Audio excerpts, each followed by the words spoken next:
할렐루야, 감사합니다. 오늘은 우리가 마태복음 18장을 공부하겠습니다.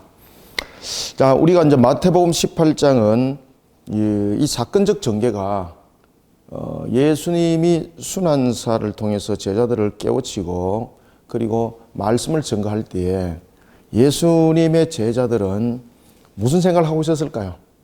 예수님께서 십자가의 순환사를 이야기를 하고 있을 때에 그들의 머리에 개념은 천국에 대한 개념들이 항상 있었죠. 그죠?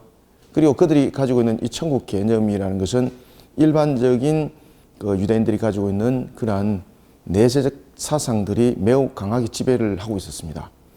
그래서 그들은 예수님이 십자가 순환사를 이야기를 할 때도 그들의 머릿속에는 내가 오른편에 앉을 것이다 라는 부분들로 논쟁을 하고 있었습니다. 자, 그런가 하면은 또한 누가 큰 자가 될 것인가, 누가 작은 자가 될 것인가 라는 부분에 대해서 그들의 모습이었다면은 그들 향한 예수님의 가르침은 바로 꾸짖음을 통한 가르침이었습니다. 그리고 예수님은 자신이 3일 만에 다시 살아날 것을 말씀하시고 그리고 이 사건 전개들이 이제 베드로가 성전 세를 바치는 사건들로 이어집니다. 오늘 특히 18장에는 보면은 그러한 사건들적인 측면에서 연속선상 속에 이 내용들은 전개되어졌습니다 라는 것이 18장의 내용입니다. 그리고 18장은 제가 매일 성경 큐티 때도 여러분들에게 이미 가르쳐 드렸던 것처럼 18장에 주목해야 될 내용들은 천국 시민에 관한 신앙의 윤리관이 굉장히 중요성의 자리를 잡고 있습니다.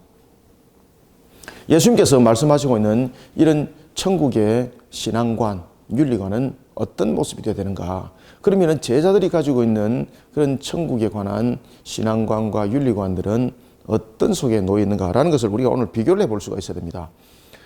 매일 성경 묵상을 통해서 제가 여러분들에게 말씀드릴 때에 우리가 천국 시민과 신앙의 윤리관을 통해서 이야기를 할 때에 우리는 세 가지의 자세와 신앙으로 우리의 모습들을 세워야 된다고 말씀드렸습니다. 첫 번째는 겸손과 순종의 신앙이었고, 그리고 두 번째는 죄에 대하여서 바르게 권면할 수 있고 또한 수용할 수 있는 자세가 필요하다. 그런가 하면은 올바른 용서의 자세가 필요하다. 그죠? 겸손과 순종. 첫 번째는 겸손과 그리고 순종에 대해서 이 내용들이 우리에게 말씀을 주고 있고, 그 다음에는 죄에 대한 바른 권면, 죄에 대해서 우리가 어떻게 권면해야 되는가, 죄에 대한 바른 권면, 죄에 대한 바른 권면. 그런가 하면은 권면을 했을 때에 어떻게 이것을 수용해야 되는가라는 수용의 자세, 이 부분들 말씀드렸죠, 그죠? 수용의 자세. 잠깐 우리가 점검하고 마태복음 18장 들어갑시다. 그리고 이제 세 번째는 용서에 대한 부분들을 말씀드렸습니다. 올바른 용서, 올바른 용서의 자세,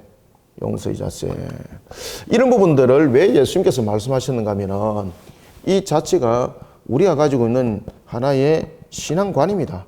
그리고 이런 신앙관을 통해서 우리에게 하나의 천국에 대한 개념들을 다시 한 번 더 직시시켜주고 있다는 사실입니다. 특히 오늘 이제 우리가 본문에 보면은 이 세 번째 올바른 용서의 자세는 유대적 관점과 그리고 또 하나는 일반적으로 세상 사람들이 말하는 관점. 그런가 하면은 또한 유대적 관점과 예수님의 관점에는 어떤 차이가 있는가라는 부분들이 마태복음 18장에서 그 내용이 전개되어지고 있죠. 안에 오늘 본문에서도 여러분들에게 말씀드리겠습니다만은 우리가 일반적 용서의 관점은 무엇입니까? 일반적 용서의 관점은 어떤 조건적인 부분들이 부합이 되는 거죠. 그런데 예수님께서 오늘 우리에게 18장을 통해서 말씀하시는 용서의 조건은 무조건적 용서, 그죠? 끝이 없는 용서, 한이 없는 용서, 바로 십자가를 통하여서 예수님께서 우리의 죄를 사신 그 용서가 되는 거죠. 그래서 일반적으로 우리가 용서는 보면은 조건적 부분들이 붙는 것을 우리가 볼 수가 있습니다. 그죠? 요번만 용서해줘? 이런 거. 맞지, 그죠? 요번만 용서해준다?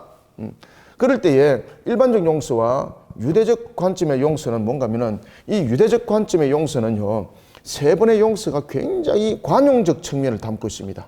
그래서 랍비들은 세 번의 용서에 관해서 이야기를 할 때에 내가 너를 세 번까지 용서했다는 것은 아주 관용을 베풀었다는 이야기입니다. 관용을 베풀었다는 이야기. 그러면은 일반적 용서적인 부분에서 일반적 부분과 유대적 관점에서 용서를 보면은 둘 다 조건적 부분들이 가미가 되는 것을 볼 수가 있죠. 자, 그런가 하면은 오늘 일반적 용서와 그리고 유대적 관점의 용서와 예수님에 관한 이 용서를 우리가 하나님에 관한 예수님에 관한 용서는 무엇인가라는 것에 우리에게 주어지고 있을 때에 이 속에는 진정성을 말하고 있습니다. 진정성. 용서는 무엇이 있어야 되는가 하면 조건이 있어야 되는 것이 아니라 용서는 진정성이 있어야 한다. 진정성이 있어야 된다. 여러분들 우리가 또한 천국의 이 부분들은 안에 들어가서 좀 상세히 말씀드릴게요. 지금부터 여러분 상세히 말씀드릴 뿌리면 나중에 안에 내용들이 거꾸로 될 수 있으니까. 그 다음에 자, 천국에 관한 내용들을 한번 봅시다.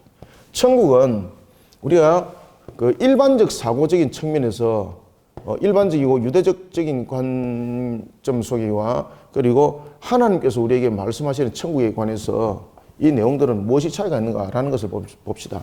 유대적 관점에서도 보면 천국은 어떤 곳입니까? 높고 낮음이 있는 곳으로 지금 설명을 하고 있습니다. 그죠? 그래서 마태복음 18장에 보면은 천국에 가면은 누가 높은 자가 되겠습니까? 질문을 하죠. 여러분들 천국에 만약에 높고 낮음이 있다면은 천국은 천국이 아닙니다. 그 어떤 분이 그런 부분들에 은혜 받으시면 안 됩니다. 천국에 갔는데 어떤 사람은 계집에 있고 어떤 사람은 아파트에 있더라.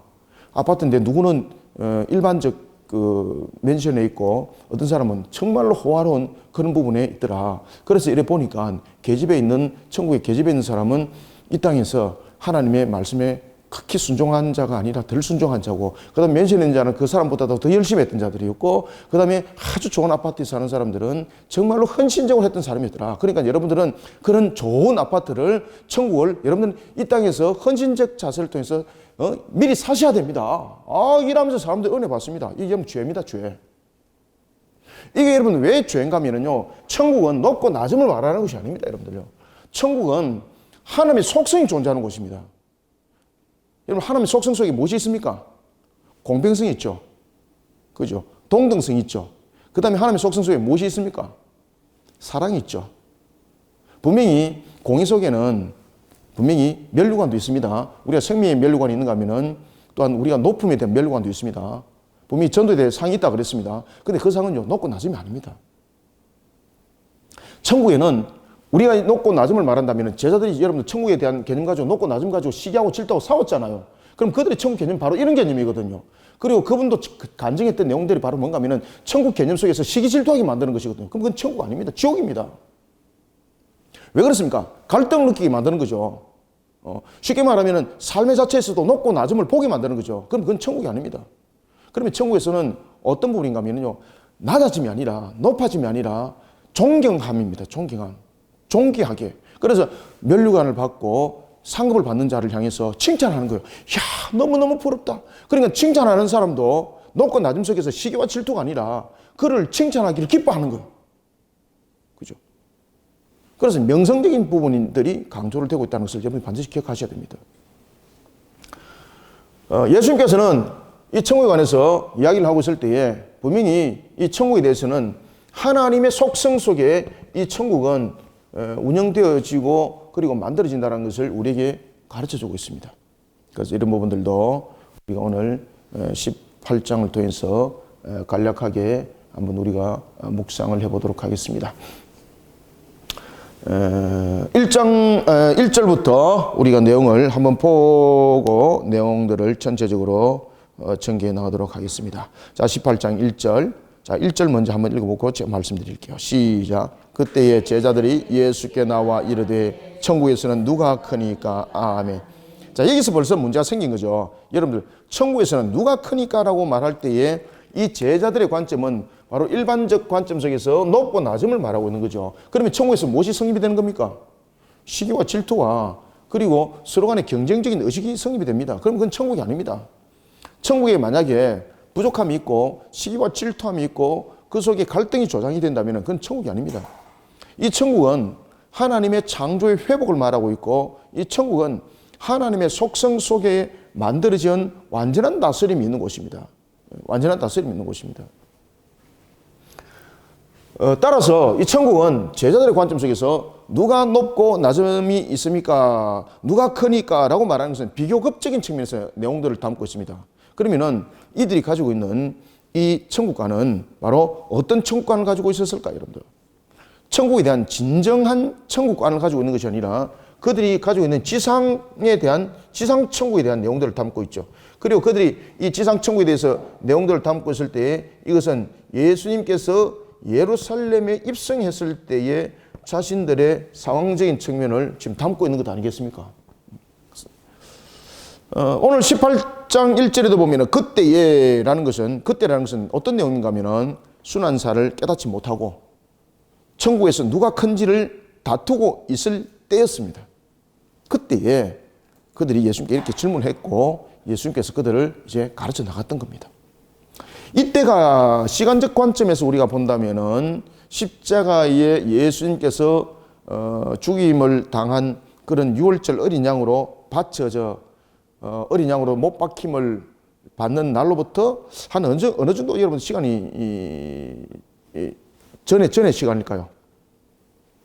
전체적인 이제 성경의 개념을 이렇게 쭉 개괄적인 측면의 내용을 쭉 보면은요, 약 한 달 전 예수님께서 유월절 어린 양으로 십자가에 달리시기 약 한 달 전에 여러분들 이런 내용들이 있었습니다. 그러니까 예수님께서 마지막 사역을 마무리하는 측면에서 예수님은 계속해서 아버지의 뜻을 이어가는 측면에 모든 것이 집중되어 있고, 반면에 제자들은 자신들의 위치를 찾아가는 일에 집중되어 있는 것을 볼 수가 있습니다. 그렇죠? 마치 이원화되어 있는 것처럼 이런 모습들을 보게 되는 겁니다. 이런 부분들이 여러분들이 깨달아야 될 것은, 이런 부분들이 제자들이 잘못된 사상, 유대적 관점의 사상들로만 여러분 이것을 지배하시면 안 됩니다. 그들이 가지고 있는 일반적 관점, 유대적 사상들이 그들이 가지고 있는 사상적 측면에서 만들어진 것이 아니라 그들이 가지고 있는 아는 바를 통해서 만들어진 것이 아니겠습니까? 그죠? 그런 것들이 사상이 되었고, 그런 것들이 그들의 또한 신앙이 되었던 것입니다. 이런 측면에서 그들에 대한 그러한 개념들을 빌려올 때에 이 악한 이 공중의 권세를 가지고 있는 에베소서 2장 1절의 말씀처럼 공중의 권세를 가지고 있는 이 악한 권세에 뿌려놓은 그 씨앗의 터 위에서 사람들이 사상하고 사고를 하다 보니까 천국이 바로게 직시될 수 없었습니다. 이 내용들을 전부 다 함축하고 있습니다. 그래서 그때에라는 것은 이런 모든 부분들을 함축하고 있다, 이런 보셔야 됩니다. 이해 지금 되고 있습니까? 그래서 여기서 그때라는 것은 우리가 일반적인 어떤 시간적인 첫 번째, 이 내용은 시간적인 관점만 담고 있는 건 아닙니다. 이 내용은 일반적으로 우리가 그때라는 것은 일어난 어떤 사건적 전개, 시간적 전개를 설명하고 있거든요. 그런데 이 여기서 말하고 있는 그때라는 것은 시간적 측면만을 말하고 있는 것이 아니라, 그때는 두 번째는 무엇을 말하고 있습니까? 시간과 상황을 설명하고 있고, 그 다음에 상태를 설명하고 있습니다. 상태를. 그때 시간은 어느 정도쯤이었습니까? 예수님께서 십자가에 정리해 봅시다. 십자가에 달리기, 십자가 사건, 그렇죠. 한 달 전. 상황은 무엇입니까? 상황은 자신들이 입장을 만들어가는, 말 그대로 자신의 위치를 만들어가는 자기 중심의 상황이 이 속에 전개되어지고 있습니다. 그리고 이때의 상태가 보면은 영적 상태 속에서 그들이 가지고 있는 이 지배적인 사상들은, 이 상태들은 어떤 상태에 이들이 놓여져 있는가 하면은 우리가 무시할 수 없는 것, 바로 공중의 권세예요. 공중의 권세자에 의하여서 우리가 영적으로 우리가 다스림을 받고, 그럴 때 일반적으로 사람들이 가지고 있는 이 천국에 대한 개념이라는 이런 부분들이 하나님의 말씀 속에 담겨져 있는 것을 직시하지 않는다는 겁니다. 예수님께서 여러분들 가르쳤잖아요. 근데 그게 직시하지 않습니다. 그죠? 그래서 이런 부분들을 그때는 전부 다 함께 담고 있다는 거죠. 그때에 그들의 입에서 나왔습니다. 무엇이 나왔습니까? 예수님께 나와서 이렇게 말합니다. 천국에서 누가 큽니까? 여러분, 천국은 크고 작은 것의 개념을 가지고 있는 것이 아닙니다. 천국은 하나님의 속성적인 측면에서 제일 먼저 천국은 부족함이 없는 모든 것에 대한 무한성을 함께 가지고 있습니다. 천국은. 그래서 천국은 시간적 개념이 없습니다. 무한성 개념입니다. 여기서 무한성 개념이라는 것은 생명의 무한성, 그리고 먹고 마심에 대한 부분들이 부족함이 없는 거죠. 그래서 이 부분들은 천국은 여러분 무한성이라는 것이 이 속에 성립되는 것이고, 그 다음에 천국은 말 그대로 하나님의 창조 원리가, 하나님은 속성상 여러분 창조 원리 속에 생육 번성 충만함이 하나님의 기쁨이 되는 거죠. 그죠? 그런 하나님의 기쁨이 가득한 그런 속성이 있는 곳이 여러분 천국입니다. 그런 천국에 무엇이 있겠습니까? 공평성이 있습니다. 공평성. 그리고 천국에는 항상 하나님의 공의가 항상 살아있는 겁니다. 앞에서도 제가 말씀드렸던 것처럼 분명히 천국에는 상급이 분명히 있습니다. 상급. 그런데 이 상급은 비교급의 상급이 아닙니다. 우리가 세상적인 지상적인 측면에서 말하고 있는 어떤 가치적인 측면을 가지고 있는 것이 아닙니다. 그래서 천국에 가니까 누구는 계집에 있고 누구는 맨션에 있고 누구는 고급 아파트에 있더라 라는 이런 간정들은요 하시면 안 됩니다. 여러분들요. 그건 천국에 대해서 1푼도 모르는 사람입니다. 그런 사람들은 이런 상태적인 측면에서 다스림을 받아가지고 엉뚱한 소리를 하고 앉아 있는 거예요. 그래서 천국을 마치 무엇과 같이 취급하고 있습니까? 여러분들 1517년 10월 31일 날 무슨 일이 터졌습니까? 종교개혁이 터졌죠. 종교개혁이 일어났을 때에 종교개혁의 가장 핵심적인 모태가 무엇이었습니까? 면죄부입니다. 면죄부. 면벌부라고도 하기도 하죠. 이거하고 여러분 다를 바가 뭐가 있습니까? 그죠? 이거하고 다를 바가 뭐가 있어요? 조금 변형된 것밖에 없지. 큰일 날 소리예요, 여러분들요. 그런 부분들은 성경에 있지도 않아요. 자신이 개꿈 꾼 걸 가지고 그걸 가지고 마치 말이지 내가 천국에 갔다 온 것처럼 이야기를 하고 앉아가 있고 그 속에서 또 은혜 받았다고 말하고 있고 말이죠. 이러니까 그런 부분에서 잘못 가르치는 것을 목사님들이 바르게 지도할 수 있는 바른 교리 속에 자신이 세워지고 바른 성경관에 세워져야 되는데 함께 입 떡 벌리고 은혜라 그러고 앉아가 있고 말이지. 말도 안 쏘라 앉아가 있고. 그때에 아시겠죠? 그래서 천국은 여러분들 어떤 부분에서든 간에 천국은 비교급 속에서 성립되는 것이 아닙니다. 천국은 항상 공평과 공의의 원리 속에 하나님의 무한한 기쁨이 함께 있는 곳이 천국의 개념이라는 것을 우리는 이 속에서 반드시 인지하시고 들어가셔야 되는 거예요. 제가 왜 1절 가지고 지금 계속해서 이야기하는가 지금 개념을 아시겠죠? 우리의 잘못된 개념들을 수정하지 않으면 안 돼요, 여러분들요. 어디 천국을 갔다가 가니까 세 가지 종류 집이 있더라. 계집이 있고 맨션이 있고 좋은 아파트가 있더라. 그래서 여러분들 좋은 아파트에 사기 위해서 헌신하셔야 됩니다. 열심히 일하셔야 됩니다. 물론 동기부여적인 측면에서 독려하는 것은 좋아요. 그런데 독려하는 것도 똑바르게 독려해야지. 똑바르게 독려해야지. 천국에 여러분들 우리의 어떤 그 상태적인 측면에서 우리가 천국에서 높고 낮음을 우리가 차지한다면은 이거는 천국에 대한 개념이 성립되지 않는 겁니다. 그러면은 어떤 내용이 성립이 되는가 하면은 하나님께서 우리를 구원하시되 구원 이후에 또한 일어날 상황에 대해서는 인간의 판단력과 그 능력에 의해서 좌우된다고 성경은 그렇게 가르쳐야 되는 거예요. 그죠? 그래서 여러분들 절대 천국은 그렇게 가르쳐서는 안 됩니다. 그래서 천국이라는 것은 하나님의 은혜만이 있는 곳. 하나님의 은혜가 무한히 있고 공평의 원리 속에 공의 속에 적용이 되는 것. 그래서 여러분 천국이라는 것은 하나님의 속성 속에 우리가 살아가는 겁니다. 그죠? 하나님의 속성 속에서 살아가는 겁니다. 이런 잘못된 천국관을 가지고 있으니까 예수님한테 혼나는 거예요, 여러분들요. 그래서 예수님께서 이런 천국관을 가지고 있으니까 누가 큰 자이냐, 누가 작은 자이냐 말할 때에 누가 큰 자라고 말하고 있습니까? 4절에 보면은요, 천국에는 어떤 자가 큰 자라는 겁니까? 어린아이와 같은 자가 큰 자라고 말하고 있습니다. 그죠? 왜 그런 말씀을 하셨을까? 자, 우리가 2절부터 자, 6절까지 읽읍시다. 2절부터 6절 시작. 예수께서 한 어린아이를 불러 그들 가운데 세우시고 이르시되 진실로 너희에게 이르노니 너희가 돌이켜 어린아이들과 같이 되지 아니하면 결단코 천국에 들어가지 못하리라. 그러므로 누구든지 이 어린아이와 같이 자기를 낮추는 사람이 천국에서 큰 자니라. 스톱. 6절 아니고 4절까지만. 자, 제자들이 예수님께 물으셨죠. 예수님께 물을 때에 이거 지어도 되겠죠? 예수님께 물을 때에 천국에 가면은 천국은 어떤 자가 큰 자입니까? 라고 말하는 그들의 개념. 예수님께서는 그 개념들을 설명할 때에 두 가지로 설명합니다. 하나는 누가 천국에 갈 수 있는가? 그죠? 그 다음 두 번째, 누가 천국에서 큰 자인가? 딱 두 가지 설명하죠. 거기에서 공통적인 것이 뭡니까? 지금 둘 다 적용이 되는 것이 어린아이입니다. 그럼 여러분들 어린아이가 천국에서 큰 자가 될 수 있도록 행동을 할 수 있는 어떤 능력을 가지고 있습니까? 지금 결국적으로 종합적으로 무슨 이야기를 하고 있습니까? 전부 다 하나님의 은혜를 말하고 있습니다. 그리고 우리의 개념들은 하나님께서 우리에게 말씀하신 바를 쫓아가는 신앙의 바른 자세가 매우 중요하다. 천국은 크고 작은 자가 있는 것이 아니라 신앙의 바른 자세를 가지고 세워나가는 것이 매우 중요하다. 지금 어린아이부터 예수님께서 지금 그것을 말씀하고 있는 거예요. 한번 봅시다. 제자들은 천국에 대해서 지금 천국에 관해서 이야기를 하고 있습니다. 천국에 관해서 이야기했을 때에 제자들은 누가 천국에서 큰 자입니까? 라고 말했을 때에 이때에 예수님께서는 제자들에게 어떤 말씀을 하셨습니까?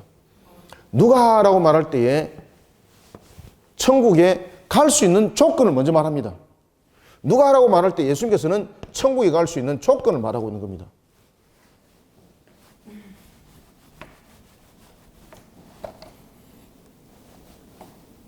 그때에 천국에 갈 수 있는 이 조건은 어린아이였습니다. 누가 큰 자입니까? 라고 물었을 때 여기서 예수님께서 어린아이가 천국에서 큰 자가 될 것이라고 말씀하십니다. 그럼 정말로 천국은 크고 작은 자가 있단 말인가? 예수님께서는 그 말씀을 하시는 것이 아닙니다. 왜 예수님께서 이 말씀을 하셨을까? 분명히 제자들은 누가 천국에 갑니까? 라고 그들은 한 가지 질문을 했죠. 그때 예수님께서는 두 가지로 대답합니다. 그러면은 결국은 천국은 누가라는 부분을 이야기를 하기 전에 먼저 천국에 누가 가는가부터 알아라는 겁니다. 그들의 개념은 누가 천국에 가면 큰 자입니까? 라는 개념을 가지고 있을 때에 이 제자들의 관점은 어떤 관점입니까? 지금 유대적 관점입니다. 유대적 관점. 유대적 관점은 자신들은 그렇죠. 당연한 구원을 말하고 있죠. 이거 이런 분석 잘 하셔야 돼요. 이거. 그래서 예수님께서 왜 이런 말씀을 하셨는가를 여러분 인지하셔야 됩니다. 그들은 천국에 관해서 이야기를 하고 있을 때에 두 가지로 나눕니다. 그들의 천국의 개념은 유대인들은 둘로 나누는데 유대인들과 그리고 이방인으로 나눕니다.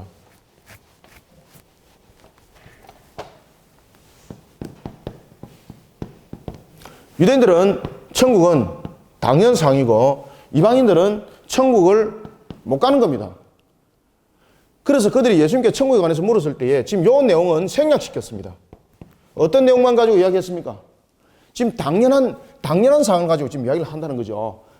그래서 우리는 이 속에서 누가 크고 누가 작은 자가 천국에 가서 됩니까? 라는 것에서 비교급을 통해서 그들은 이야기를 했을 때에 예수님은 비교급 가지고 이야기하지 않습니다.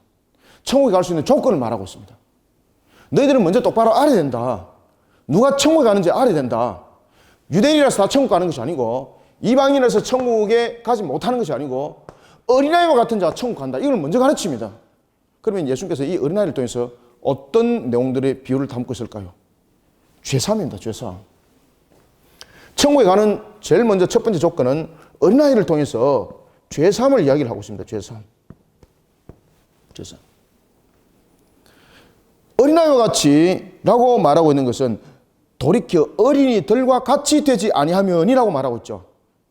왜 여러분 어린이와 같이 되지 아니하면이라고 말했을까? 여러분 예수님께서 상태를 설명하고 있는 거예요. 그러면은 어린이와 같이 되지 아니하며라는 것은 말 그대로 변해야 된다는 이야기입니다.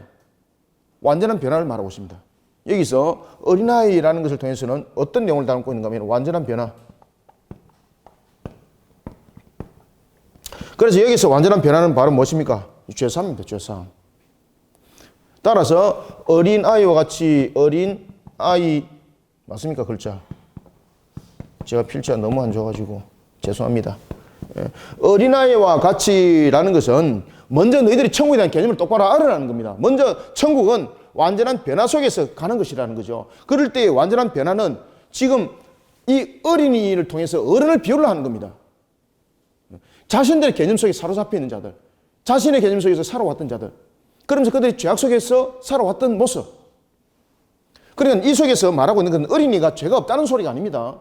여기서 말하는 것은 어린이가 죄가 없다는 것이 아니라 어린이와 같이 순수한 모습의 신앙으로 담겨진 자가 천국에 간다는 거죠. 그럴 때에 그 모습은 비교급적인 측면에서 죄삼이라는 거죠. 따라서 어린아이와 같이라는 것은 어린이가 죄가 없다는 이야기가 아닙니다. 어린아이와 같이라는 것은 완전한 지금 어른들의 모습 속에서는 어른들은 여러분 세속화잖아요.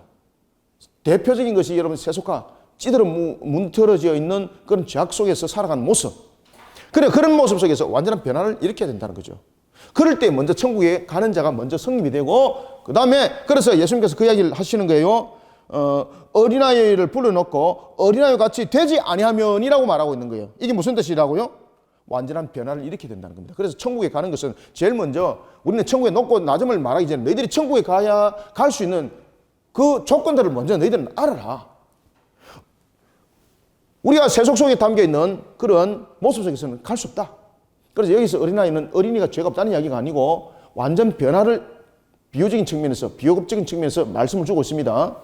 그래서 어린아이와 같이라는 것은 무엇을 담고 있다? 죄사함을 설명하고 있는 거죠. 그럴 때에 먼저 천국에 가는 것이고, 그 다음에 두 번째는 누가 천국에서 높다고 말하고 있습니까? 너희들은 천국에서 높고 낮음을 가지고 이야기를 하고 있는데, 그러면은 과연 누가 천국에서 높고 낮음인지 보자. 4절. 그러므로 누구든지 어린아이와 같이 자기를 낮추는 사람이 천국에서 큰 자다. 자기를 낮추는 자. 어린아이와 같이 자기를 낮추는 자가 천국에서 큰 자라고 말하고 있습니다. 그러면 여기서 어린이는 무엇을 말하고 있습니까? 겸손한 신앙입니다.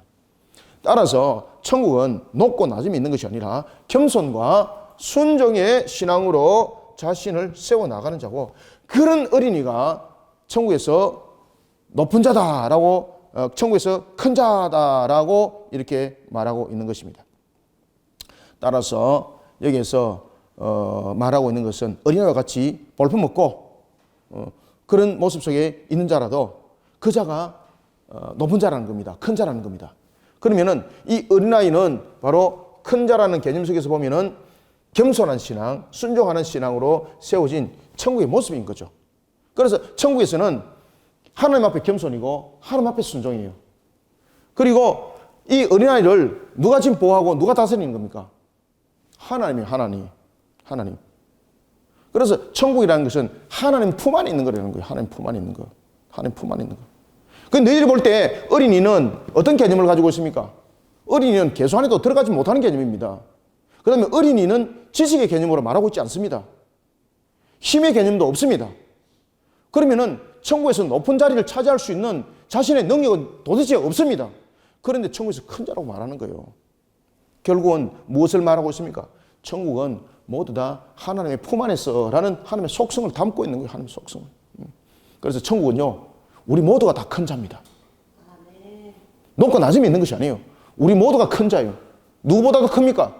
천사보다도 큰 자예요, 우리는. 그래서 천국에 가면은 천사들도 우리의 수종을 둔다. 그죠? 그래서 여기서 어린아이라는 것은 어떤 상태적인 나이 이런 것을 말하는 것이 아니라 바로 우리의 신앙의 근본들을 바르게 세워나가는 천국의 신앙의 윤리관을 지금 가르치고 있는 거예요. 그래서 천국은 높고 낮음, 크고 작음을 말하는 것이 아니다라는 것을 천국의 신앙의 윤리관으로 지금 가르치는 거예요. 지금 이해가고 있습니까? 지금 제자들은 천국에 누가 높고 낮습니까? 라고 물어봤을 때 예수님께서는 천국은 높고 낮음이 있는 곳이 아니다. 그러면서 신앙의 윤리관으로 지금 가르치는 거예요. 신앙의 윤리관으로 가르칠 때 어린 아이를 가지고 말씀을 하시는 거예요. 그래서 누가 큰 자라고요? 이 어린아이와 같은 자가 큰 자다라는 것은 어린아이가 같이 됐을 때 큰 자라는 것이 아니라, 어린아이는 여러분들 자신이 스스로 큰 자가 될 수 없는 거잖아요. 어린이라는 것은 항상 보호자가 있어야 되는 입장이잖아요. 그럼 큰 자 될 수 없는 거잖아요. 그러면 이 어린아이는 누군가? 그죠? 바로 하나님의 전적 다스림 안에 있는 자. 그래서 천국은 높고 낮음이 아니다. 천국은 우리의 신앙의 윤리관으로 우리는 말이 된다. 그래서 그 속에서는 항상 겸손과 순종의 신앙이 있는 것이고, 천국은 항상 하나님의 다스림이 있는 곳이다. 그러니 그곳에서는 높고 낮음을 가지고 말하지 마라. 이 지상 속에서 너희들이 가지고 있는 이런 잘못된 상태적인 영적인 잘못된 공중의 권세에 있어서 잘못된 영적 상태적인 측면을 가지고 천국을 가지고 너희들이 노란 자체가 지금 잘못된 것이다 라고 예수님께서 지금 지적하고 있는 거예요. 지금 여기까지 이해됐죠? 그래서 예수님께서 뭐라고 말씀하시는가 하면 누구든지 내 이름으로 어린아이 하나를 영접하는 자, 그리고 누구든지 그 중 하나를 실족케 하는 자, 딱 좀 구별하죠. 자, 5절, 6절 두 절을 한번 읽어보겠습니다. 7절까지 시작. 또 누구든지 내 이름으로 이런 어린아이 하나를 영접하면 곧 나를 영접함이니 누구든지 나를 믿는 이 작은 자 중 하나를 실족하게 하면 차라리 연자 맷돌이 그 목에 달려서 깊은 바다에 빠뜨려지는 것이 나으니라. 실족하게 하는 일들이 있으므로 말미암아 세상에 화가 있도다. 실족하게 하는 일이 없을 수는 없으나 실족하게 하는 그 사람에게는 화가 있도다. 아멘. 지금 굉장히 애매한 이야기였습니다. 7절 조금 이따 설명드리겠습니다. 7절의 답은 어디에 있을까요? 먼저 답을 주고 들어가겠습니다. 7절의 답은 어디에 있을까요? 눈만 끄뻑끄뻑 하지 마시고 8절과 9절이 있습니다. 7절의 답은 8절과 9절이 있습니다. 자, 5절부터 설명하겠습니다. 자, 예수님께서 말씀하십니다. 또 누구든지 내 이름입니다. 내 이름. 그러면은 보십시오.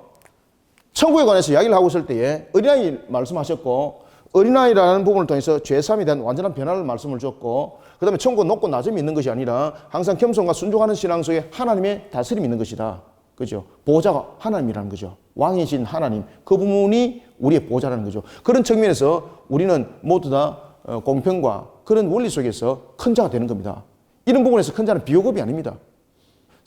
천사로부터 우리는 섬김을 받는 측면에서 우리는 큰 자라는 것이죠. 그래서 이것은 절대 높고 낮음을 말하는 것이 아니다. 그러면서 또한 예수님께서 말씀하시기를 이렇게 말씀하십니다. 또 누구든지 내 이름으로 이런 어린아이라는 것은 누굽니까? 이런 어린아이는 어디에도 있습니까? 유대인에만 있다고 말하지 마라. 이방인에 있다. 이런 어린아이는 누굽니까? 지금 예수님께서 이 두 가지 이야기를 다 하고 있습니다. 지금 여기서 말하는 것은 누구든지 내 이름이라고 말했습니다. 내 이름으로. 내 이름이라는 것은 유대적 관점을 버리라는 이야기입니다. 유대적 관점에서는 유대인들이 당연한 직이죠. 예수님께서 이렇게 말씀하십니다. 누구든지 이제 천국에 관해서 말씀하실 때 내 이름이라고 말합니다. 내 이름. 내 이름으로. 내 이름으로 말씀하시면서 누구를 거론하세요? 어린이를 거론한다니까요. 여러분들, 자, 어린이는 유대인들은 어떻게 여기고 있습니까? 첫 번째, 그들을 인구의 개수였습니까? 아니었습니까? 아니었습니다. 그 다음에 두 번째, 전쟁에 나갈 때에 어린아이들이 그 개수에 들어갑니까? 못 들어갑니까? 못 들어갑니다. 세 번째, 어린아이들에게는 기업을 줍니까? 안 줍니까? 전부 다 X입니다. 전부 다. 네? 자, 어린아이는 스스로 자신의 능력을 말할 수가 있습니까? 없습니까? 없습니다. 그런데 지금 어린아이라고 말하고 있습니다. 그러면은 이 어린아이는 어떤 부분들인가? 이 어린아이, 누구든지 이 어린아이라는 것은 여러분들, 우리가 사도행전 1장 8절 기억나세요? 사도행전 1장 8절 빨리 한번 이야기해 보세요. 예수님께서 어떤 말씀을 하셨습니까? 너희들은, 그렇죠. 예수님께서 말씀하십니다. 너희들은 몇 날이 지나지 않으나 성령의 능력을 너희들에게 내가 줄 것이다. 그러면 너희들은 그 권능을 받아가지고 어떻게 하라는 이야기입니까? 첫 번째, 예루살렘. 그 다음에 두 번째, 유대. 세 번째, 사마리아. 네 번째, 땅끝. 자, 오늘 이런 식으로 진도가면은 진도가 잘 안 나갑니다. 그래서 이렇게 좀 설명하다가 제가 좀 빨리 갈게요. 왜냐하면 이 개념을 여러분 먼저 알고 지금 여러분 시작하셔야 돼요. 그러면은 이 어린아이 같은 자는 바로 뭔가? 여러분, 예루살렘이라 유대라는 것은 이것은 자신들이 알고 있는 당연적 내용들을 설명하고 있습니다. 그런데 이것이 당연이 아니라는 겁니다. 당연의 내용이 아니라 이 속에도 보면은 구원받을 자가 있고 구원받지 못할 자가 있다는 겁니다. 그러면은 여기서 어린아이라는 것은 이 사도행전 1장 8절에서 말하고 있는 이 모두를 담고 있습니다. 모두를 담고 있습니다. 그 속에서 특히 누가 포함이 되겠습니까? 사마리아. 그죠? 사마리아 땅끝입니다. 사마리아는 어떤 곳이죠? 역사적인 측면에서 보면 BC 722년에 출발이 되죠. BC 722년에 어떤 내용들이 있었습니까? 그 당시에 북이스라엘의 왕이 호세아였죠. 호세아가 아수르에 의해서 살마네셀에 의해서 나라가 침공을 당합니다. 그때에 사마리아가 수도였습니다. 그때 수도였던 이 사마리아가 어떻게 되는 겁니까? 두 가지의 혼합을 이루게 됩니다. 첫 번째, 혈통의 혼합을 이루게 됩니다. 두 번째, 종교적 측면에서의 혼합을 이루게 되는 겁니다. 왜냐하면 아수르가 볼 때에 북이스라엘이 다시는 독립하지 못하도록 그들을 완전히 진이겨 버려야 되겠는데 그것이 포로만으로 끌고 가서는 안 되더라는 것입니다. 그렇기 때문에 두 가지를 상쇄시켜 버려야 된다. 첫 번째는 혈통을 상쇄시켜 버려야 된다. 두 번째, 신앙을 상쇄시켜 버려야 된다. 이 방법이 무엇이었습니까? 이방인화하면 안 되는 것이었습니다. 그러면서 혈통으로 제3의 혈통이 사마리아라는 혈통이 나타났고, 그리고 종교적인 측면에서 사마리아 교라는 것이 성립이 되어버렸습니다. 그러다 보니까 유대인들은 일반적으로 사마리아를 가지 않습니다. 지나가지 않습니다. 예루살렘에 갈 때 사마리아 쪽으로 가면은 일주일 정도 빨리 가고 며칠 3일 4일 빨리 간다 하지만은 그들은 그곳을 지나가지 않습니다. 왜? 그곳에 지나갔을 때 자신들이 부정하게 여김을 받기 때문이었습니다. 그 정도였습니다. 그러니 예수님께서 요한복음에 보면은 사마리아 수가성에 있는 여인을 전도하러 가시잖아요, 여러분들요. 바로 이 어린아이라는 것은 이런 내용들을 담고 있어요. 누구든지 내 이름으로 라는 것이요, 내 이름으로. 누구든지 내 이름으로 어린아이와 같이 이와 같이 되어 있는 자들을, 너희들이 생각하는 이는 당연한 개념이 아니라 내가 말하고 있는 예루살렘, 유대, 사마리아 땅까지 있는 내가 택한 백성이 있는 그런 어린아이와 같은 이 자를 내 이름으로 바르게 인도하는 자, 그 자는 어떻다고 우리에게 말하고 있습니까? 나를 영접하는 것이다. 그런데 누구든지 나를 믿는 이 작은 자 중에 하나를 실족시키게 되면 그는 차라리 연자 몇 돌을 목에 달고 깊은 바다에 빠뜨리는 것이 오히려 낫다. 그래서 예수님께서 제자들에게 잘못된 천국관을 가르치는 거예요, 지금 여기 이해되고 있죠?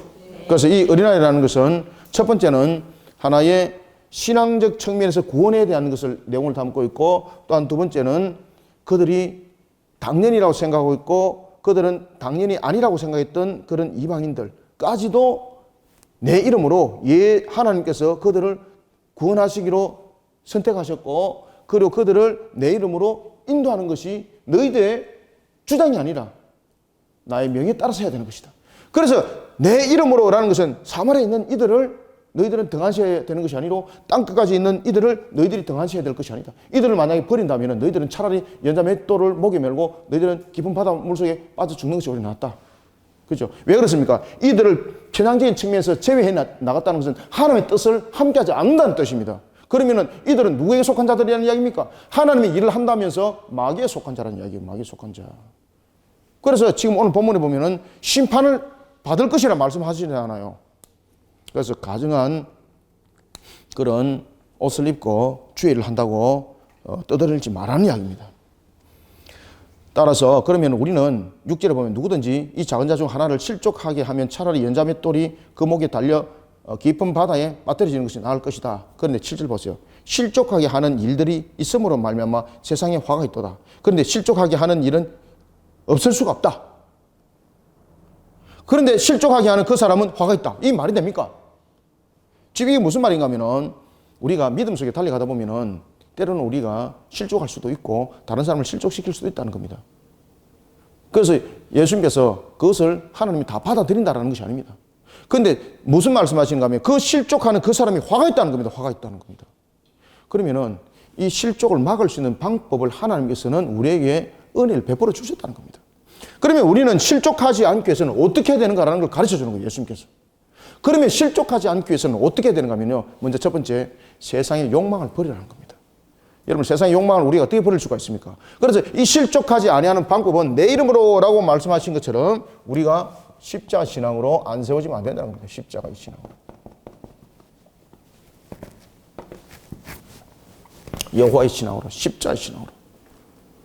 실족하지 않기 위해서는 8절과 9절이 그 답을 주고 있는 거죠.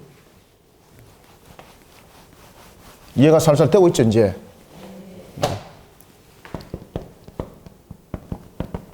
실족하지 않기 위해서는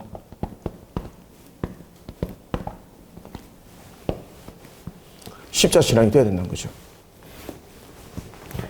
그러면은 실족하지 않기 위해서는 제일 먼저 우리에게 어떤 십자 신앙으로 우리가 세워져야 되는가? 십자 신앙이라는 것은 그 당시에 예수님께서 제자들에게 하신 말씀은 아닙니다. 그렇지만은 우리는 이것을 다시 한번 더 우리 시대를 돌아볼 때에 십자가 신앙이라고 말하고 있습니다. 그리고 예수님께서는 이 십자가 신앙을 말씀하시기 전에 제일 먼저 실족하지 않기 위해서는 먼저 첫 번째 무엇을 하라는 이야기입니까? 실족하지 않게 네 손이나 네 발이 범죄하지 않도록 해라는 겁니다. 손과 발. 손과 발. 손은 여러분들 우리가 말 그대로 능력적인 부분들을 담고 있다면 발은 우리의 어떤 행위적인 측면을 담고 있죠. 이 부분에 대해서 우리가 어떻게 하라는 겁니까? 오늘 본문에 보면은 범죄하거든 찍어버리라는 거죠. 여기서 손과 발을 범죄하거들랑 이것을 찍어버리라는 것은 그 자체가 우리로 하여금 다시 한 번 더 돌이켜보게 하는 것은 죄로 인하여서 일어났던 우리의 모습들, 그 속에 죄를 범했음에도 불구하고 내가 당연히 천국 간다라는 그런 유대적 관점을 담고 있는 것이 아니라 죄로서는 우리는 어떤 모습으로도 천국 갈 수는 없다는 겁니다. 그러면은 이 손과 발을 찍을 수 있는 방법은 여러분 무엇입니까? 내가 하나님의 공의대로 살아가는 겁니다. 내가 하나님의 공의대로. 그럴 때에 이 손과 발이 가지고 있는 것은 세속적인 어떤 세속적인 자신이 가지고 싶은 것들, 가치, 세속적 가치죠. 그죠? 세속적 가치관을 버리라는 겁니다. 버려라. 하나님은 우리에게 세상의 부족함으로 살아가라고 말씀하지 않습니다. 하나님은 우리에게 모든 것을 생육번성 충만함으로 우리에게 살아가라 하셨습니다. 그러니까 여기서 손과 발이라는 것은 삶의 방식이 좀 다르다는 이야기입니다. 지금 여기서 손과 발은 어떤 가치관으로 살아가고 있는 겁니까? 세속관입니다. 세속관. 세속관을 끊어버리고 하나님의 정의와 공의적인 측면에서 손과 발이 움직이라는 이야기입니다. 그럴 때에 우리에게 이미 생육번성 충만함의 축복을 하신 하나님께서 우리를 풍성하게 이끄실 줄 우리는 믿어 의심치 말아야 하는 겁니다. 마태복음에서도 예수님께서 말씀했지 않습니까? 너희들이 필요한 것 이미 아버지가 알고 있다는 거죠. 그럴 때 너희들은 세상적인 것들 측면에서 구하지 마라. 그것은 이방인들이 구하는 것이다 라고 말씀하고 있습니다. 그럴 때 너희들은 어떻게 하라는 겁니까? 먼저 그의 나라와 그의 의를 구하라는 것은 공의롭게 살아라는 이야기입니다. 그의 나라와 그의 의를 구하라는 것은 뭐 전도만 하여라 이게 아닙니다. 그의 나라와 그의 의를 구하라는 것은 어떤 사람들은 자꾸 이걸 갖다가 전도로만 가지고 이야기를 하고 있는데 그의 나라와 그의 의를 구하라는 것은 하나님의 공의의 관점 속에서 살아가라 이 말입니다. 하나님의 뜻을 이루어가는 일에 너희들의 본 모습을 세워나가라는 이야기입니다. 그죠? 그래서 먼저 8절 만일 네 손과 발이 너를 범죄하게 되면 찍어버리라. 찍어버리라는 것은 바로 세속적 가치관을 버리라는 이야기죠. 세속 가치관을 버리라. 세속적 가치관 버리게 되면 하나님께서 우리에게 공의의 가치관들 속에 우리를 만들어 가신다는 이야기죠.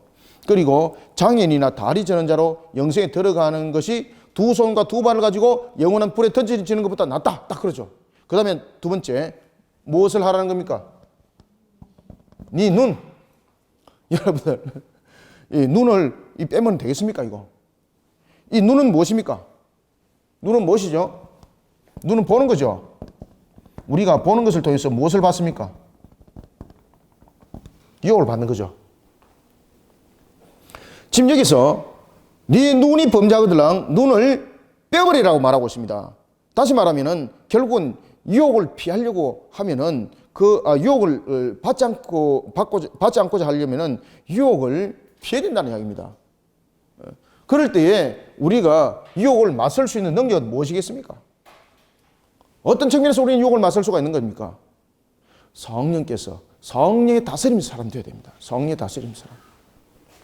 따라서 우리는 두 번째, 세 번째는 성령의 사람 되어야 되는 거예요. 성령의 사람. 에스겔서 37장 여러분 기억나십니까? 에스겔서 37장에 보면은 성령에서 물이 흐르죠. 그때에 제일 처음에는 그냥 발바닥에 있으니까 내 마음대로 쫓아다니고 발목에 있어도 마음대로 무릎에 있을 때도 마음대로 요까지 왔을 때는 거부감은 있지만 방향은 내가 다 틀었죠. 그 다음에 가슴에 왔을 때는 방향도 틀기가 거북했지만 그래도 내가 가고자 하는 방향을 갔죠. 근데 가득 찼을 때는 어떻게 됐습니까? 내가 살기 위해서 물에 내 몸을 맡겨야 되는 거예요. 안 그러면 그 물속에 빠져 죽는 거예요. 바로 성령의 사람은 바로 그겁니다. 하나님 안에 나를 맡겨야 되는 거예요. 네. 눈으로 보는 유혹 속에서 내 가는 걸음대로 여러분을 가다 보면 하나님 만나지 못합니다. 이것을 이사야는 개걸음치는 것이라고 말하고 있습니다. 개걸음. 내가 정확하게 간다고 말하고 있지만은 무슨 걸음 친다? 개걸음. 개가 어떻게 갑니까? 앞을 보면서 어디로 가고 있습니까? 나는 앞으로 열심히 가는데 지금 옆으로 간다니까. 이사야가 그 이야기 딱 하잖아요, 여러분들요. 이사야가. 그래서 눈으로 보는 유혹으로부터 나를 구별해내라. 지금 눈 빼라는 이야기 아닙니다. 여러분 눈 뺀다고 여러분 그 유혹 없으십니까? 여러분 그 노름하던 사람 보면 손가락 다 잘랐는데 내가 다시는 노름하지 아니라 손가락 다 잘랐습니다. 뭐 갖고 노름합니까? 발가락 갖고 노름한다니까. 발가락 갖고. 자, 그 다음에 보면은 9절 다시 한번 더 읽읍시다. 시작. 만일 내 눈이 너를 범죄하게 하거든 빼어버려라. 한 눈으로 영생에 들어가는 것이 두 눈을 가지고 지옥불에 던지는 것보다 나으니라. 그래서 눈으로 보는 것, 이것이 이제 우리가 이제 정욕적인 문제, 유혹, 정욕적인 문제, 이런 부분들을 전부 다 우리가 담고 있다고 볼 수가 있겠습니다. 자, 이와 같이 손과 발과 눈은 우리에게 중요한 역할을 하고 있는 겁니다. 자, 그런가 하면은 우리가 이제 본문에는 안 나타나고 있지만은 우리는 듣는 귀로도 이 문제들을 우리는 바르게 실족하지 않기 위해서는 우리의 귀를 바르게 세워 나가야 됩니다. 그렇죠? 우리의 귀는 어떻게 되겠습니까? 하나님의 말씀을 듣는 것에 귀가 열려야 됩니다. 세상의 세속적인 측면에서의 그 말을 담아 내려가고 있는 것은 꺼내야 되는 겁니다. 하나님의 말씀에 우리를 녹여 열린 귀가 될 수 있도록, 눈과 귀가 될 수 있도록 우리는 우리의 모습들을 만들어 가야 됩니다. 아시겠죠? 자, 이제 읽어 나가겠습니다. 자, 10절부터 14절 읽습니다. 시작. 삼가 이 작은 자 중에 하나도 없인 여기지 말라. 너희에게 말하노니 그들의 천사들이 하늘에서 하늘에 계신 내 아버지의 얼굴을 항상 뵙느니라. 너희 생각에는 어떠하냐? 만일 어떤 사람이 양 100마리가 있는데 그 중에 하나가 길을 잃었으면 그 99마리를 산에 두고 가서 길 잃은 양을 찾지 않겠느냐? 진실로 너희에게 이르노니 만일 찾으면 길을 잃지 아니한 99마리보다 이것을 더 기뻐하리라. 이와 같이 이 작은 자 중에 하나라도 잃는 것은 하늘에 계신 너희 아버지의 뜻이 아니니라. 아멘. 어떠한 것들도 중요하다는 이야기입니다. 그런데 자, 여러분들 예수님께서 보시면은 지금 여기서 99마리, 제가 그 매일 성경 할 때도 설명 잠깐 드렸죠, 그죠? 자, 99과 하나 중에서 누가 가치 있는가라는 가치관을 여러분 설명하는 것 아닙니다. 여기서는 99도 중요하고 하나도 중요하다는 겁니다. 그런데 우리가 이 개념 속에서 여러분들 반드시 아셔야 될 것은 왜 하나님께서 99을 말하고 있었고 왜 하나를 이야기를 했을까? 99이면은 숫자적인 측면에서 만족이잖아요. 하나는 버려도 되는 것 아니겠습니까? 세상적인 측면을 보면은. 그런데 99을 하늘에 두고 하나를 찾아가다가 99을 잃어버릴 수 있잖아요. 이 속에서 하나님께서는 지금 어떤 우리에게 말씀을 주고 있는가 하면 이런 말씀하세요. 양 100마리가 있는데 라고 말하고 있습니다. 여기서 양 100마리는 무엇입니까? 여기서 양 100마리는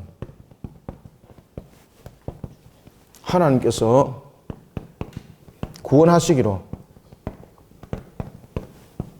어떻게 한 자? 예정한 자.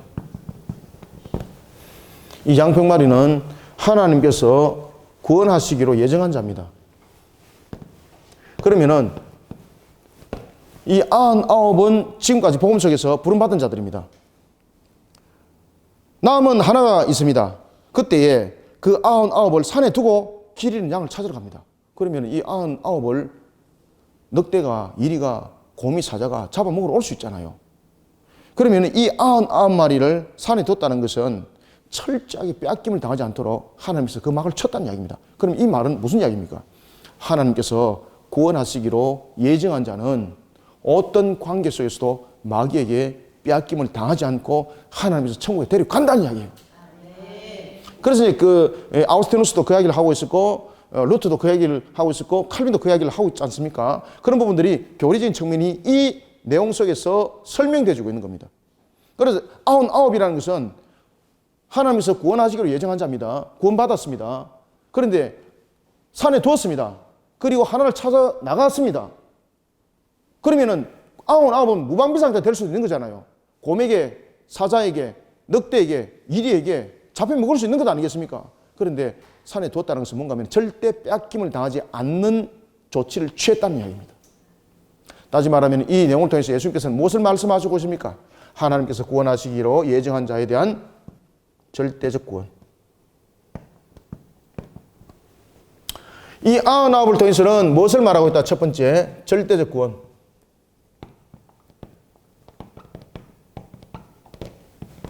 그 다음에 이 하나를 통해서는 무엇을 말하고 있습니까? 하나님의 택한 백성에 대한 완전한 구원을 말하고 있습니다. 하나님께서 자신의 택한 백성을 향해서는 구원을 이루기 위해서, 그의 구원을 이루기 위해서 하나님께서는 직접 나선다는 이야기입니다. 그리고 이 99을 하나와 합치면 무엇이 됩니까? 양 100마리가 되는 거죠. 그러면 양 100마리는 무엇을 말합니까? 하나님께서 구원하시기로 예정한 자입니다. 그리고 이 100이라는 이 숫자가 채워졌을 때에 어떤 사건이 벌어집니까? 요한계시록에. 그렇죠. 새하늘과 새 땅이 열리지는 겁니다. 만약에 99이 있고 하나를 구원하지 못했습니다. 그리고 난 뒤에 예수님께서 백보자 심판대를 열었습니다. 그러면 어떤 내용이 벌어집니까? 이 심판이 불의한 심판이 되는 겁니다. 왜? 구원하시기로 예정했는데 하나가 지금 구원받지 못했습니다. 그러면은 이 99이 구원받았고 하나는 결국은 구원받지 못한 적인 측면에서 이들도 함께 심판받는 거죠.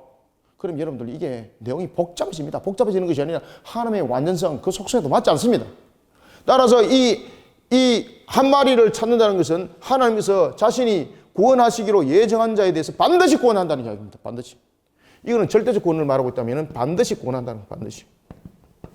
그리고 이 양 100마리는 바로 새하늘과 새 땅을 향한 천국 잔치를 말하고 있습니다. 천국 잔치.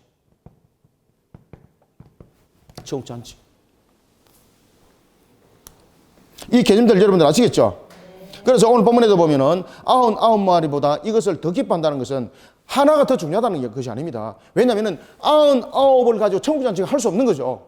그럴 때에 하나가 완전 충만한 수로 하나님께서 구원하시기로 예정하신 그 수가 다 찬 거죠. 그런 측면에서 귀하다는 거죠. 가치적인 측면에서 하나가 99보다 귀하다는 것이 아닙니다.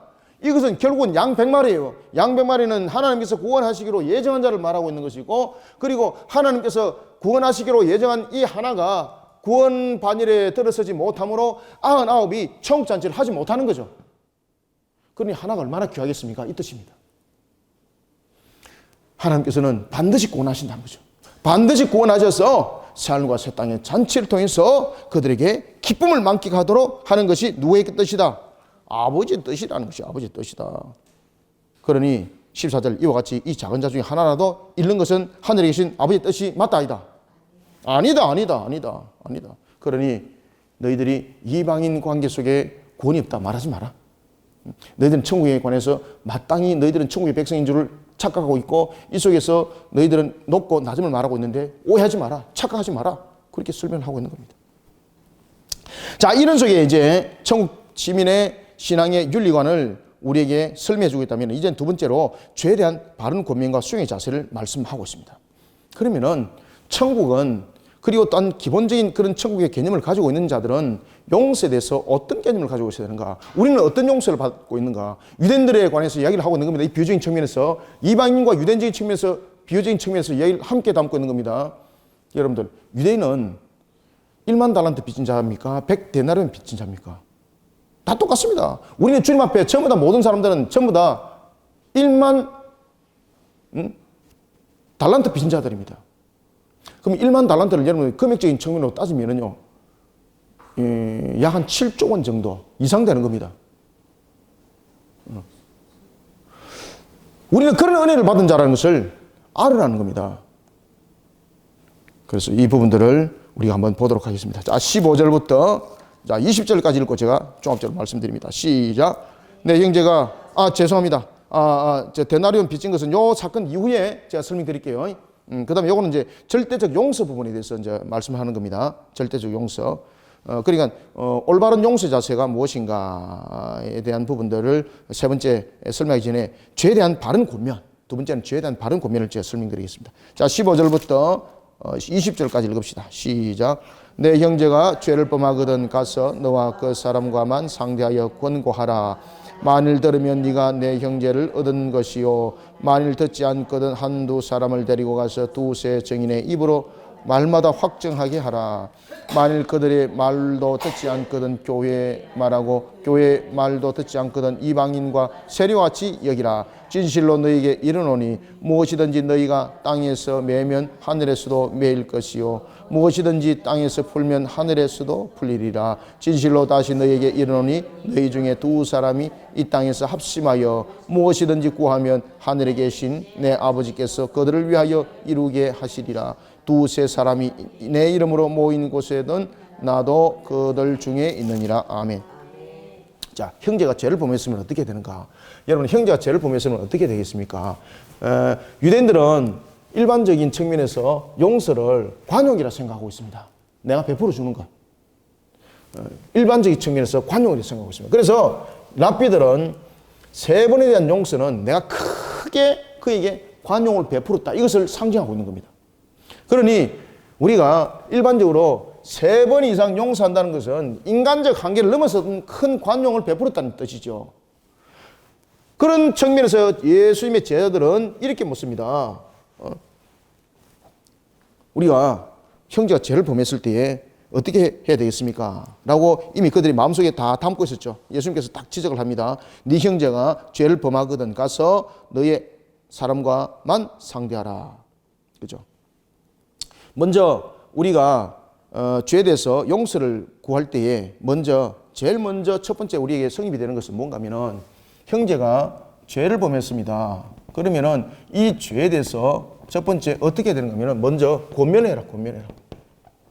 먼저 권면해라. 그 다음에 권면하여서도 말을 듣지 않으면은, 그러니까 쉽게 말하면은 1대1로 권면을 하게 되는 거죠. 그 다음에 두 번째로 그가 권면해서도 안 됐을 때는 어떻게 하라는 겁니까? 그때는 다른 사람들과 함께 한두 사람을 데리고 와서 두세 정인으로 그를 권면해라. 두 번째. 그래서 이것이 1단계. 그 다음에 2단계적인 측면에서 두세 정인이 이 속에 함께 가라. 그 다음에 그래도 안 됐을 때는 어디에 이야기하라? 그렇죠. 교회에 이야기하라. 그래도 안 됐을 때는 너희들이 어떻게 하라? 그래서 교회를 통해서도 안 됐을 때는 이들을 이방인과 같이 세리와 같이 그들을 여기라. 그죠? 이 교회 이제 권징과 교회 권징과 이제 치리에 관해서 내용을 담고 있죠. 그래서 이 용서적인 측면에서 이 세 번은 유대적 관점에 가지고 있는 이 개념들을 함께 담고 있습니다. 그래서 유대인들은 랍비들은 용서에 관해서 세 번은 크게 관용을 베푸는 측면에 그 용서를 담고 있었습니다. 그래서 예수님께서 이 관계를 지금 이해를 시키는 겁니다. 첫 번째, 형제가 죄를 범했으면 권면하여라. 먼저 죄로부터 돌이킴을 받도록 권면하여라. 공개적으로 그를 핀잔 주거나 그렇게 하지 말고. 그 다음에 두 번째는 두세 정인을 통해서 권면하여라. 그래도 안 되면은 그를 공회, 여기서 교회는 공회입니다. 공회적인 측면, 그 다음에 공동체를 말하고 있습니다. 공동체 청진 측면에서 그를 고민하도록 하여라. 그 당시에는 여러분 교회, 공동체 이런 관계는 굉장히 여러분 그 자신들의 삶의 특이기 때문에 그 속에서 쫓겨난다는 것은 죽는 것과 똑같은 내용입니다. 그럴 때 교회 속에서도 권면을 받았는데도 불구하고 그래서 안 했을 때는 징계와 치리죠. 권징과 치리죠. 권징과 치리적인 측면에서 이방인과 같이 세리와 같이 여기라는 것입니다. 여기까지만 설명해 가겠습니다. 여기까지 설명하면은 여기까지는 어떤 개념입니까? 유대적 관점 속에서 이해되어지려고 있는 겁니다. 그러면은 이까지는 바로 유대인들 랍비들이 세 번의 용서는 관용을 베풀고 있습니다. 그러면은 예수님은 이 용서적인 측면에서 잘 보십시오. 이 용서적인 측면에서 어떻게 했습니까? 그때 베드로가 묻죠. 21절에서 뭐라 묻습니까? 그때라는 것은 앞에 지금 설명한 겁니다. 그때 베드로가 21절. 그때 베드로가 나와 이르되 주여 형제가 내게 죄를 범하면 몇 번이나 용서해 주리까? 7번까지 하오리까? 라는 것은 무슨 뜻이죠? 7번까지라는 것은 당시에 랍비들이 말하고 있을 때 잘못은 3번을 용서하는 것은 관용을 담고 있었죠. 그러면 여기서 말하는 7번이라는 것은 이만큼 하면은 충분하죠 이 뜻입니다. 유대적 관점에서 이렇게 하면은 버림을 받는 것 아니겠습니까? 그런데 예수님께서 지금 이제 뒤에 그 이야기를 하는 겁니다. 이렇게 유대적 관점 속에서 했을 때도 불구하고 한 번, 두 번, 세 번을 고민했을 때도 불구하고 그가 돌이킴을 다하지 않을 때는 이방인같이 여기라, 세리같이 여기라는 것은 이제 던져버리라는 것이 아닙니다. 권위가 치를 통해서 그들이 회개하도록 만들어라는 이야기입니다. 회개하고 돌아오면 어떻게 하라는 이야기입니까? 용서하라는 겁니다. 용서하라. 예수님의 제자들은 묻습니다. 그럼 이 세 번까지는 우리가 유대 사회적인 측면에서 랍비들이 관용을 충분하게 베푸는 측면에서 말하고 있습니다. 그러면 우리가 이 부분에서 7번을 용서하게 되면은 충분하죠? 이 뜻입니다. 이 정도만 해도 되는데 7번 용서하면 충분하죠? 이 뜻입니다. 그때 예수님께서 뭐라고 말씀하세요? 7번을 몇 번? 7번을 70번까지 용서하라는 겁니다. 70번까지. 70번까지. 이 70번은 무엇을 담고 있습니까? 70번을 말하고 있는 것이 아니라 70이라는 것은 7 곱하기 여러분 열이라는 숫자죠. 7번이라는 것은 우리에게 완전수를 담고 있고 이 속에는 충만한 숫자를 담고 있습니다. 그러면은 예수님께서 이 70번이 7번을 70번이라도 용서를 하라는 것은 그들이 회개하고 돌아오면은 어떻게 하라는 겁니까? 언제든지 받아줘라.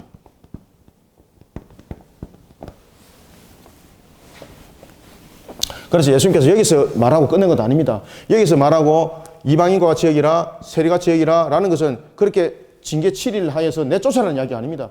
그리하여서라도 우리가 그러면은 이렇게 3번만이라도 해도 되는데 7번까지 했다면은 되겠죠? 라고 말하니까 예수님께서 뭐라고 말하는가 하면은 방법 가지고 말하지 마라. 횟수 가지고 말하지 마라. 어떻게 하라? 진정으로 회개하고 돌아오면 언제든지 받아줘라. 그런데 위장해서 들어오는 사람 있죠? 그죠? 구별해야 되죠? 나는 진짜로 이제 모든 것을 다 했습니다. 라고 하면서 뒷국문에서 똑같은 짓 또 하죠. 그죠? 그런 점은 용서받지 못합니다. 그래서 여기서 예수님께서 70번이라는 것은 진정성을 말하고 있고, 그리고 70번이라는 것은 방법을 말하고 있는 것이 아니라 진심을 담아서 용서하라는 겁니다. 진심을 담아서. 그러면은 이 70번의 용서가 어떤 내용을 담고 있는가? 바로 1만 달란트 빚진 자를 용서한 것 같다는 겁니다. 이제 이해되고 있죠? 그래서 여러분 18장이 이런 내용들을 잘 이렇게 연결시켜서 보셔야 돼요. 그냥 툭툭 잘라서 보시면 안 돼요, 이게. 전부 내용들이 연결되어 있습니다, 이게. 앞에 여러분이 세 번의 용서에 대해서 예수님께서 이방인과 여기라, 세례과 여기라 해서 끊어지면 안 돼요. 그래서 그들은 그러면 7번까지 용서하면 충분하겠죠? 라고 말할 때 예수님께서 아니라 그러죠. 70번이라도 7번을 70번이라도 용서하라. 그것은 회개하고 돌아오는 자는 언제든지 받아줘라. 다시 말하면 이방인과 같이 여기고 세례와 같이 여기되 권징과 7일을 행했습니다. 그럼에도 불구하고 그들이 돌아오거들랑 언제든지 그들을 진심으로 받아들이라. 그래서 진정한 용서, 마음으로 용서. 그래서 진정한 용서. 진정한 용서는 그들에게 진정한 회개가 함께 결부되는 거죠. 진정한 용서. 따라서 70번을 7번이라는 것은 진정한 용서. 진정한 용서를 담고 있습니다. 이 진정한 용서에는 무엇이 담겨져 있습니까? 그렇죠. 이 가짜 회개가 아닙니다. 진정한 회개. 진정한 회개. 내가 봐라. 7번이나 70번이나 용서 준대. 그럼 너도 나를 받아줘야 돼. 이거는 여러분, 장난치는 거죠? 진정한 회개, 진정한 회개. 진정한 회개는 무엇입니까? 인격의 변화입니다. 그리고 우리는 진정한 회개는 어디 속에 담겨만이? 하나님 안에, 성령 안에, 에스겔서 47장의 말씀처럼 성령 안에 완전히 그냥 담겨지는 사람, 그 속에 진정한 회개가 나타나는 거죠. 그래서 에스겔서 47장에 보면은 진정한 성령의 다스림이 있는 곳에 48장에 무엇이 주어집니까? 기업의 분배가 있잖아. 기업의 분배. 그래서 에스겔서도 그런 여러분들 장별 이 부분들을 잘 분석하셔야 됩니다. 이 정도 하면 여러분 이제 이해가시겠죠? 그래서 23절부터 이제 읽어봅니다. 자, 23절. 그러므로 천국은 그 종들과 결산하러 하던 어떤 임금과 같으니라. 24절부터 28절 시작. 결산할 때에 10,000달란트 빚진 자 하나를 데려오매 갚을 것이 없는지라 주인이 명하여 그 몸과 아내와 자식들과 모든 소유를 다 팔아 갚게 하라 하니 그 종이 엎드려 절하며 이르되 내게 참으소서 다 갚으리다 하거늘 그 종의 주인이 불쌍히 여겨 놓아 보내며 그 빚을 탕감하여 주었더니 여기까지 합시다. 아멘. 자, 이제 보면은 여러분들 1만 달란트 빚진다라는 것은 무엇을 말하고 있을까, 여러분들? 1만 달란트라는 것은 금액적인 측면에서 어마어마한 겁니다, 이게. 만약에 이것을 금액적인 측면에서, 만약 시가적인 측면에서 한번 따져봅시다. 한 달란트가 금으로 약 한 34kg 정도라고 말한다면은 1만 달란트라는 것은 어마어마한 거죠, 이게. 그죠? 조 단위가 넘는 거죠. 그래서 그냥 간단하게 제가 금액으로 한번 계산 한번 해봤거든요. 7조 이상, 10조 이상 됩니다, 이거. 그냥 산 가격으로 치도. 헤아릴 수 없는. 그래서 1만 달란트 빚졌다는 것은 가격을 말하는 것이 아니라 헤아릴 수 없는 빚입니다. 헤아릴 수 없는 빚. 자, 1만 달란트는 무엇을 말합니까? 그렇죠. 갚을 수 없는 빚.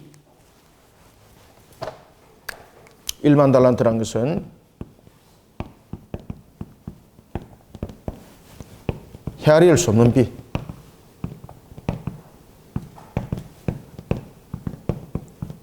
갚을 수 있다 없다? 빚을 쓸 때 이렇게 쓰나요? 죄송합니다. 제가 잘 몰라가지고요. 모르는 건 제가 잘 물어봅니다. 제가 방금 무엇으로 쓰려고 그랬을까요? 이렇게 쓰려고 그랬어요. 그리고 이거는 머리 있는 빚이죠. 1만 달란트라는 것은 헤아릴 수 없는 빚을 말하고, 그 다음에 무엇입니까? 그렇죠. 갚을 수 없는 빚입니다. 그러면은 1만 달란트는 세 번째, 일반적인 측면에서 어떤 겁니까? 용서받을 수 없는 죄죠. 세상적인 측면에서 도저히 용서받을 수 없는 죄입니다.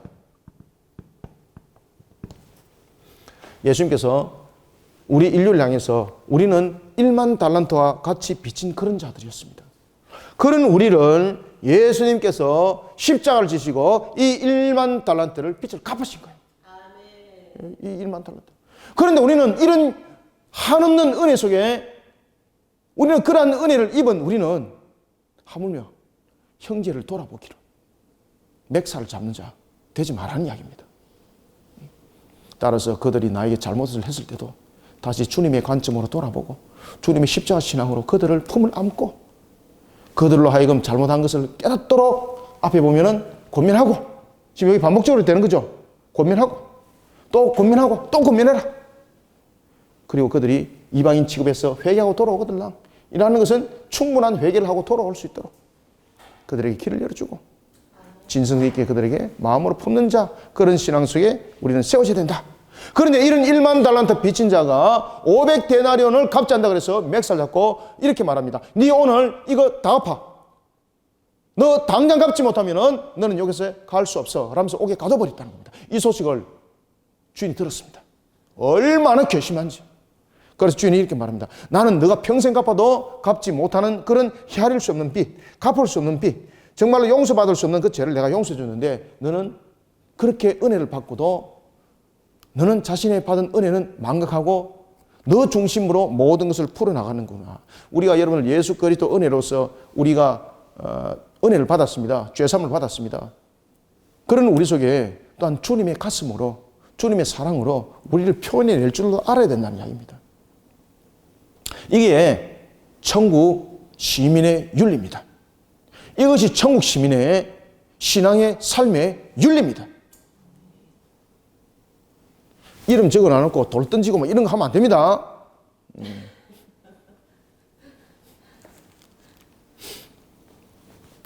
그래서 오늘 이 본문 속에서 말하고 있는 1만 달란트라는 것은 어떤 관계 속에도 해결할 수 없는 것.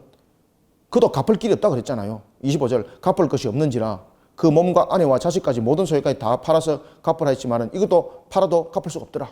그때 주인이 27절 어떻게 여깁니까? 불쌍히 여겼더라. 불쌍히 여겼더라. 그죠? 불쌍히 여겼더라. 예수님께서 우리를 불쌍히 여기시고 하나님이신 그분이 우리를 불쌍히 여기시고 우리의 1만 달란트를 갚기 위해서 십자에서 대속해서 죽으셨어요. 여러분들요. 우리는 그 은혜로서 우리는 죄사함을 받았습니다. 우리의 능력으로 어떻게 우리는 죄사함을 받을 수가 있겠습니까? 그래서 여러분 18장을 잘 연구를 하시면은요, 우리의 구원사에 관해서도 이야기를 분명히 주고 있습니다. 우리의 노력과 우리의 어떤 펠라기오스 관점 속에서 내용을 전개하면 다 틀리게 된다는 것을 이야기를 하고 있죠. 전적인 하나님의 은혜로 우리는 구원받았다는 사실, 십자가의 전적인 은혜로 구원받았다는 사실, 펠라기오스처럼 자신의 자유의지의 결정에 의해서 우리가 마치 우리가 구원받는 것을 결정하는 결정자가 되는 것처럼 말하고 있는 그런 거짓된 것들, 바르지 못한 교리를 가르쳐 나가는 자, 전부 다 이 속에 보면은 100데나리온 빚진 자를 목을 잡은 자가 똑같습니다.